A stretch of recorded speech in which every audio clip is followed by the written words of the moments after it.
Olá, sejam todos bem-vindos ao programa Profissionais e Profissões. As profissões que nós vamos conhecer a fundo, um lado mais dos profissionais e a profissão em si conhecer um pouco mais. Essa profissão que nós vamos conhecer hoje é aquela profissão que todos procuram quando estão realmente necessitados, é uma profissão de suma importância quando temos graves problemas. Como diz aí um colante de uma determinada organização que fala assim: consulte sempre um advogado. Então, hoje vamos consultar um advogado. Está conosco a doutora Gisele Vicente, que vai explicar um pouquinho o lado mais da profissão. Tudo bem, doutora? Seja bem-vinda. Tudo ótimo, obrigada. Então vamos começar explicando um pouquinho dessa profissão. Quais são os principais requisitos que a pessoa precisa ter para exercer essa profissão? É uma profissão que às vezes todo mundo acha que é fácil, que é legal, que é tomar cafezinho, não é. Então a gente tem que ter paciência, tem que saber lidar com o público, saber conversar, saber ouvir, para ver qual é o problema exatamente da pessoa, para a gente arranjar uma solução. A gente precisa ler muito, ter muita paciência. Eu acho que paciência é primordial para aguentar fórum, audiência, tem que saber falar com as pessoas. Eu acho que paciência é o essencial, mas saber ler, interpretar texto, gostar de escrever e gostar de ter esse contato com o público, porque o advogado não pode gostar só do papel, ele tem que saber falar com o público, saber falar com gente, porque você vai conversar com o advogado, com o juiz e com pessoas que não têm esse conhecimento técnico, que é a própria população. No caso, tem gente com muito estudo, tem gente com pouco, e a gente tem que saber, como eu vou dizer, passar por todas essas áreas. Essa principal característica, eu creio que dentro da advocacia seja as duas principais, seja persuasão, que é o dom de você convencer, e interpretação. A lei ela pode ser interpretada de várias formas. Uma vírgula ela altera um sentido? Uma vírgula altera tudo. Às vezes é o que eu falo, às vezes a pessoa vai falar assim: doutora, está num jantar, você é advogada? Deixa eu te perguntar uma coisa. Não pode, isso não pode, porque assim, existe a minha versão, a sua e a versão correta. E existe o que a lei determina. Um contrato a gente só vai conseguir verificar ao lê-lo. Por quê? Uma vírgula muda tudo. Às vezes a gente acha uma coisa e não é assim. A lei ela fala A, B ou C, e disso do A, B ou C a gente consegue inúmeras variações. E a gente tem que ver o que a lei fala, o que o tribunal entende e o que o Tribunal Superior entende. Então não é só saber o que a lei fala, e não é só saber o que uma lei fala, porque, por exemplo, a CLT fala uma coisa, o Código de Processo Civil fala outra, todos interligados, e a gente tem que saber qual lei usar em cada caso, se está de acordo com a Constituição, se não está, os tratados internacionais que têm força de supralegal, um pouquinho abaixo da Constituição. É muita coisa que a gente tem que ver tudo ao mesmo tempo. Antes de dar uma simples resposta de doutora, posso fazer isso? Para eu falar sim ou não, eu tenho que fazer toda essa verificação de norma, lei, regulamentação, Constituição, tratado, para eu poder te dar uma resposta correta. Muitas vezes até na própria atuação tem que atuar como um ator, né? Para poder convencer. Exatamente. Conseguir convencer um juiz, às vezes ele já está com pensamento, o juiz ou o próprio cliente, outro advogado já tem um posicionamento que segue, a gente tem que fazer uma atuação, é saber conversar com o juiz e é saber falar um pouquinho mais alto quando é necessário, falar um pouquinho mais baixo, saber o jeito de falar para o juiz prestar atenção em você e começar a te ouvir. Por exemplo, quando você tem uma tese nova, você quer chamar a atenção no seu julgamento para um determinado detalhe que às vezes pode passar batido. Então a gente tem que saber ter uma oratória muito boa para conseguir conversar, conseguir chamar a atenção do juiz nas horas certas e não chamar a atenção nas horas que a gente também não quer. Na sua opinião, uma pessoa que não tem essa característica de convencimento, mas uma pessoa retraída, ela pode se dar bem nessa profissão? Pode, vamos lá, como eu vou dizer? Fazer uma função mais burocrática? Exatamente, seria? Porque assim, se você vai trabalhar num escritório só seu, fica mais complicado. Por quê? Porque você não é só o papel. Hoje em dia, e aliás sempre, o direito, a advocacia, você tem que mexer com o papel, que é a hora que você faz a petição, você responde um processo, a hora que você vai se manifestar no papel. Só que também tem a parte oral. Então, se você trabalhar sozinho, você vai ter que achar jeitos de desbloquear esse teu bloqueio. Então, às vezes você é tímido em casa, atua, porque você precisa convencer. Se você falar baixinho, o juiz não vai te ouvir, teu cliente não vai sentir segurança em você. Como que você vai ter um cliente se ele não se sente? Meu advogado, poxa, o advogado da outra parte fala, se impõe. Se você não fizer isso, ninguém tem confiança em você. Você pode ser a pessoa mais inteligente do mundo, conhecer o processo inteirinho. Teu cliente não vai sentir confiança. É formular uma tese, né? É formular uma tese e conseguir sustentar. E acreditar nela. Exatamente. E fazer com que as outras pessoas acreditem. Porque às vezes você sabe o processo todinho. E assim, cada pessoa tem um jeito de falar. O juiz às vezes se impõe de uma maneira que, se você ficar com medo, você sabe que ele está errado e você não falar nada, acabou, teu cliente perdeu o processo. Ou você deixou de arguir. A partir do momento que você deixa de arguir o que você quer falar, uma preliminar, uma coisa errada que está acontecendo, para você falar daqui 10 minutos, acabou. Não tem mais prazo. Passou o tempo que você deveria. Então, a chance do teu cliente foi pro chão. Acabou. A gente está falando de características dos outros. Vamos falar de uma característica sua. Como é que a senhora descobriu essa vocação? Bom, vamos lá. Primeiro que eu sempre gostei muito de falar com pessoas. E eu sempre gostei muito de ler. Gostei sempre de português, interpretação de texto. E eu sou chata na escrita. Então, toda professora falava para mim que minha escrita era muito boa. E eu sempre gostei muito de ler. Vamos lá, não gostava de exatas. Não é que eu não gostava, era o que mais me puxava. Achei que no direito eu ia estar livre. Não tô. Agora, na hora que a gente... Ainda mais na área trabalhista, né? Que a senhora milita, né? Trabalhista, previdenciário. Na hora que a gente fala, olha, fiz direito para não fazer cálculo, dançou. Então, assim, mas mais por gostar de ler, gostar de defender. Porque eu nunca fui de aceitar tudo que todo mundo falasse. Então, se a professora falasse, é isso porque é isso, eu podia... Não era mal educada. Mas com um jeitinho eu questionava. Que é isso que eu... Acho que eu tenho essa característica hoje. Eu não vou ficar gritando, a não ser que precise, mas com um jeitinho a gente consegue saber, entender o que aconteceu e, ó, tá errado, então aí a gente vai. Eu nunca fui de aceitar um não se a resposta fosse sim. Então acho que foi para isso que eu já fui me moldando. Como é que é o seu dia a dia aqui no escritório? Então vamos lá, dia a dia, advogado tem hora para chegar e não tem hora para sair, essa é a verdade. Então, 8 horas da manhã eu tô aqui no escritório já, 15 para as 8, chega a ver publicação, que é tudo que sai todo dia dos processos, começa a trabalhar, atende cliente, eles ligam ou eles vêm aqui, atende cliente, faz os prazos, que é todo o andamento processual, depois de você dar a entrada, né, de fazer a petição inicial, então faz petição inicial, todos os prazos, manifestações, recursos. Normalmente as audiências são à tarde e tem audiência basicamente 90% de segunda a quinta-feira. Sexta-feira é um dia com menos audiência, os juízes não costumam marcar tanto. Então, de segunda a quinta audiências, a gente vai à tarde para o fórum fazer as audiências e volta a hora que acaba. A mesma coisa. A audiência tem hora marcada? Tem. A hora que vai começar e a hora que vai terminar, a gente não sabe. Porque uma audiência que você tem que ouvir 3 testemunhas, a outra parte também, que a gente acha que pode ser rapidinho, demora 3 horas. Então, a gente não sabe. Sai do fórum e vem para cá trabalhar. É o que a senhora falou, a senhora tem horário para chegar, mas não tem horário para sair. Tem fim de semana, tem férias, tem coisa do gênero, porque assim, como a senhora sempre... Eu acho que o principal problema do advogado é trabalhar sempre com os prazos. Exatamente.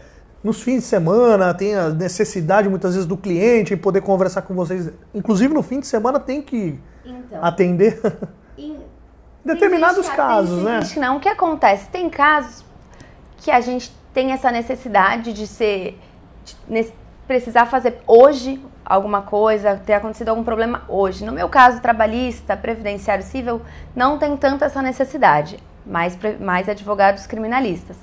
Então, assim, alguém foi preso. No meu caso, não tem essa necessidade. Tudo é de segunda a sexta.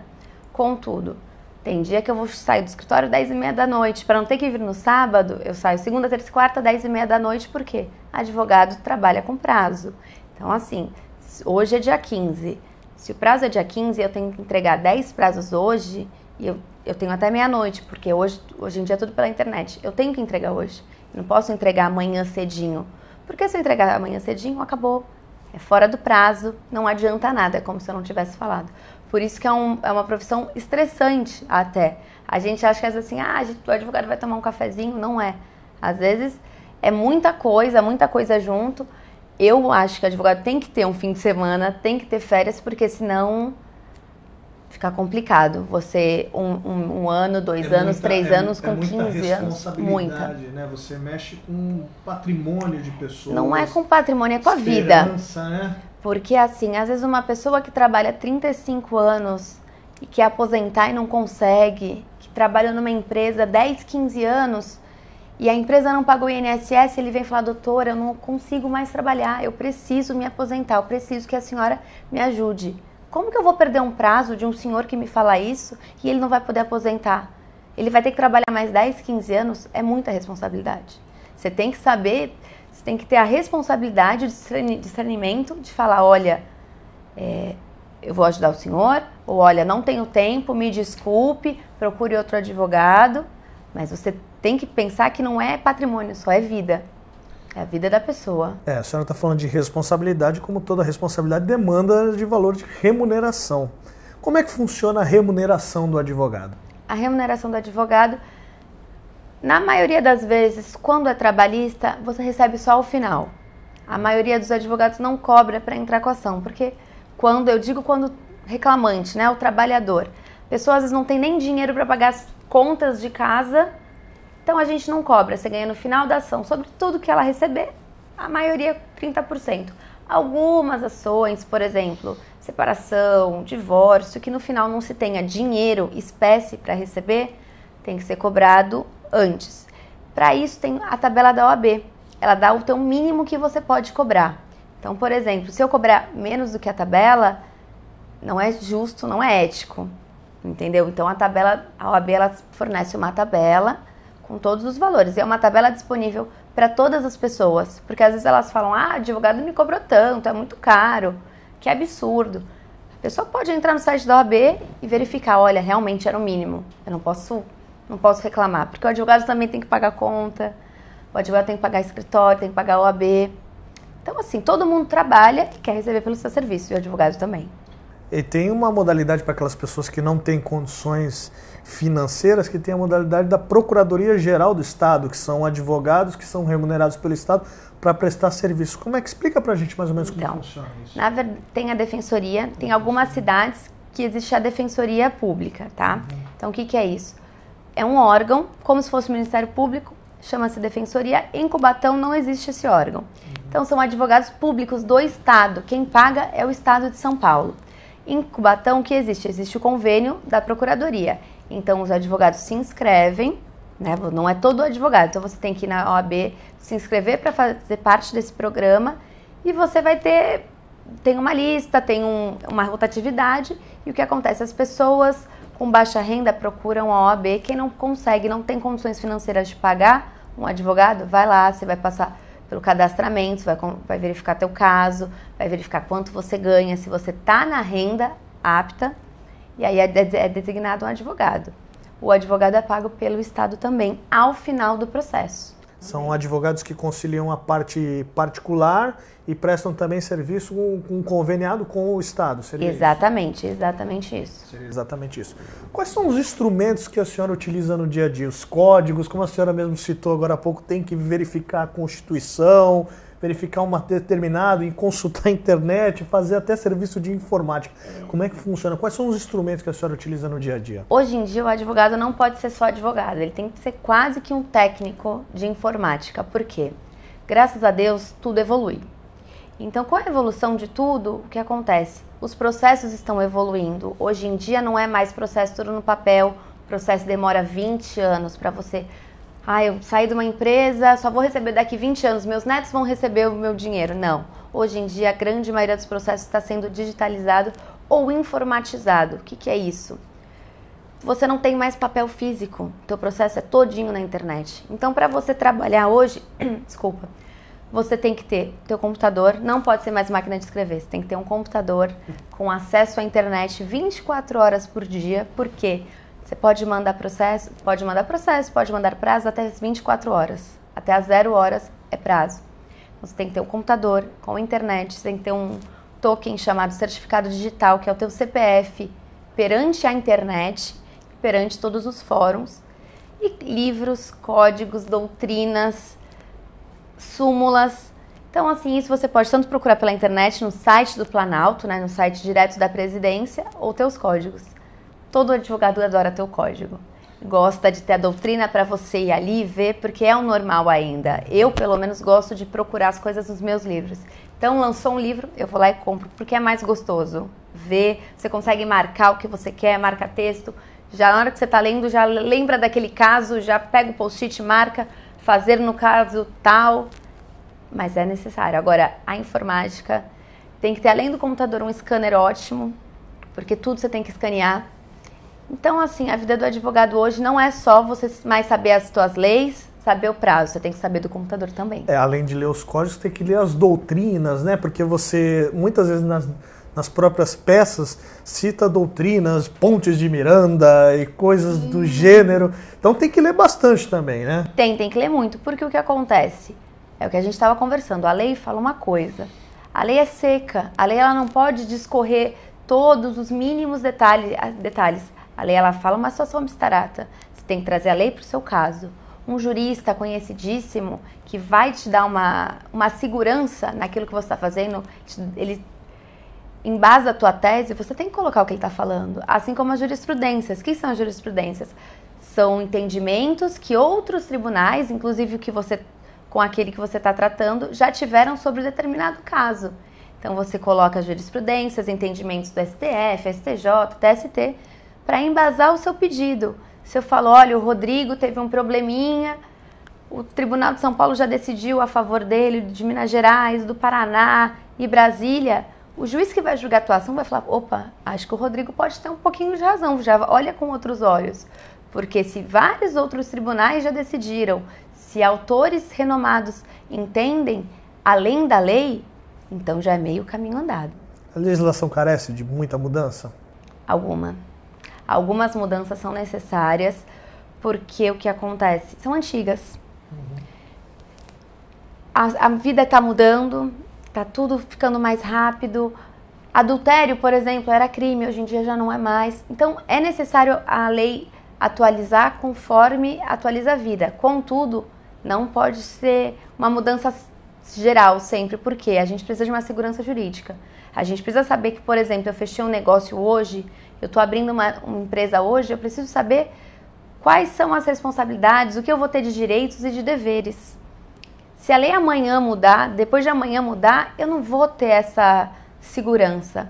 Então a lei ela tem que acompanhar, por isso que não só a lei muda, as súmulas, o entendimento dos tribunais superiores embasam, na verdade as súmulas elas vão alterando, não seria a palavra certa alterando, elas vão dando um entendimento atualizado das leis. E isso é muito bom. A senhora falou de área de atuação, a senhora atua no previdenciário quanto no trabalhista. Uma discussão que está muito em evidência é o fator previdenciário.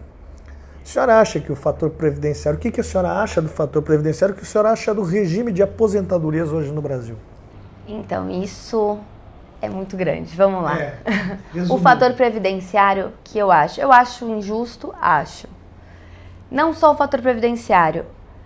O fator previdenciário ele é injusto quando ele tira do trabalhador o direito. Então, por exemplo, se um homem, né, trabalhou 35 anos, não importa se ele começou a trabalhar com 16 anos ou com 20, se ele trabalhou 35 anos, ele tem que ganhar 100% do que ele contribuiu. Porque na carteira de trabalho dele sempre foi retirado 100% da contribuição. Não foi retirado 70% ou 50%. Se o INSS, eles falam, olha, tem que ter o fator porque o INSS está quebrado, o problema não é meu, me desculpa. Mas se eu contribuir, por exemplo, R$1.000 por mês, eu quero, quando eu for aposentar, receber R$1.000 por mês. Eu não quero receber, em razão de um fator, eu receber R$500 por mês, porque é isso que acontece. Na hora que você vai fazer o cálculo, se a pessoa quiser se aposentar com 50 anos, a maioria das vezes o fator previdenciário vai ser 50, 53, ou seja, você vai receber 53% do valor que você contribuiu. Se você contribuiu R$1.000, vamos jogar só números fáceis. R$1.000, você vai receber R$530. Desculpa, esse valor é um exemplo, porque hoje no INSS você não pode receber nada menos que o salário mínimo. Então, por exemplo, contribuía por R$2.000. vai ser 50%, você vai receber só R$1.000. Isso é injusto. É essa correção de injustiça que é o dia a dia do advogado, né? É a correção da justiça. É assim, o INSS, nesse caso, fazer o cálculo certo, é o empregador pagar o valor certo, porque se a pessoa fez a parte dela, o empregador tem que pagar o certo, não mais e nem menos, só o justo. É isso que eu acho que o advogado tem que saber, que você não tem que lutar a mais do que o teu cliente tem e nem a menos, você tem que lutar só pelo justo. Pelo menos é o que eu penso. Doutora, para encerrar esse primeiro bloco com a senhora já agradecendo antecipadamente pela sua participação, pela sua explicação, eu queria que a senhora dissesse ao nosso público telespectador o que recompensa a senhora em ser advogada. Recompensa para ser advogada é ver no final de um processo ou no teu dia de trabalho, ver um cliente chegar e falar, doutora, muito obrigada. É assim, é ver o olhinho de, por exemplo, quando eu trabalho com senhorzinhos, é ver aquele olhinho um pouquinho mareado para ver que assim, doutora, eu achava que eu nunca ia conseguir me aposentar. Ou, por exemplo, chegar um cliente na hora que você vai fazer o pagamento, falar assim, doutora, é um dinheiro que eu achei que eu nunca fosse receber. Eu trabalhei e eu achei que eu não fosse receber. E é ver assim, o teu trabalho dando frutos. Porque às vezes não é o dinheiro só. É assim, você saber que, poxa, o juiz entendia sempre você consegue mudar o entendimento do juiz. Você consegue fazer com que a testemunha que você vê que está mentindo, ela cair. É muito bom isso, é muito bom você conseguir ajudar os outros. No fundo, é muito bom você conseguir ajudar os outros. É conseguir ver um pai fazer a visita para o filho, ver uma mãe receber a pensão para conseguir pagar alimento, pagar a escola, pagar remédio para o filho. É bom você ajudar as pessoas. Você vê no final as pessoas sendo ajudadas, as pessoas melhores em razão do teu trabalho. Tão somente porque você sentou com a pessoa, conversou e ajudou ela. E assim, muitos clientes viram amigos e vêm aqui e falam, olha doutora, eu só queria falar para a senhora, olha, lembra aquele dinheiro que eu consegui ganhar? Estou pagando uma escola para o meu filho, agora ele já arranjou um emprego melhor. E vem aqui só falar, olha, obrigada, aí traz um obrigado, que seja um sorriso, já recompensa tudo. Perfeito. Voltamos para o segundo bloco e derradeiro, voltamos já.